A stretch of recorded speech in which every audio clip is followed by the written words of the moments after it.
Hello guys, good morning, good afternoon, good evening. Saan man kayong panig ng mundo, magandang araw sa inyong lahat. Alam nyo ba, ako'y masayang masaya. Alam nyo kung bakit? Meron akong kasamahan din eh. Inggit na inggit pala sa buhay ko. Isipin nyo, itong itsura kong ito, kinainggitan.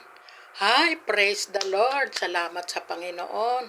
Palibhasa, araw-araw tumatawag ako sa Panginoon bago kumain, nagdadasal, bago matulog, nagdadasal, paggising sa umaga, nagdadasal. Ang tanging sandalan ko lang ang Panginoon. Sa Panginoon ako nagsusumbong. Ganon. Akalain nyo ba naman, siyempre ako God-gifted ako, may mission ako sa mundo. Isa akong lingkod ng Diyos. Akalain nyo ba naman, itong itsura kong ito, akalain nyo, nakainggitan ako? Sabi nung nagkwento sa akin, ako daw, ichinichismis nung kasama ko dito sa trabaho. Ang sabi daw, paupo-upo lang ako pero may sweldo.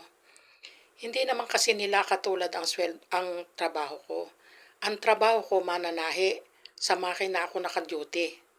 Sila ang trabaho nila katulong. Tagakudkod ng inodoro, katulong. Hindi naman ganun ang trabaho ko. Ngayon, yung nakapagkwento sa akin, sabi, chinichismis daw ako. Sabi ko, ay, salamat sa Panginoon. Isipin nyo, itong itsura kong to, ako pala'y nakakainggitan pa nitong lagay na yan. Ako na may nananahimik, wala naman akong pakialam sa kanila. Mabuti na lang, merong anis na nagkwento sa akin, matapos marinig yung iniistorya. Ako daw, paupo-upo lang, pero may sweldo. Sila rin naman, paupo-upo rin, may sweldo rin naman. Pasayaw-sayaw pa nga sa cellphone sa kusina, pero wala akong pakialam.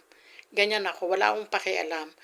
Ang pinaninindigan ko dito, yung usapan namin ng amo ko. Ang usapan namin, ang trabaho ko dito, mananahi. Dito ako sa pwesto ko. Ganon.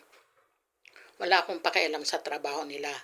Kasi kung tutulungan ko sila, hindi naman nila ako kayang tulungan dito sa pananahe.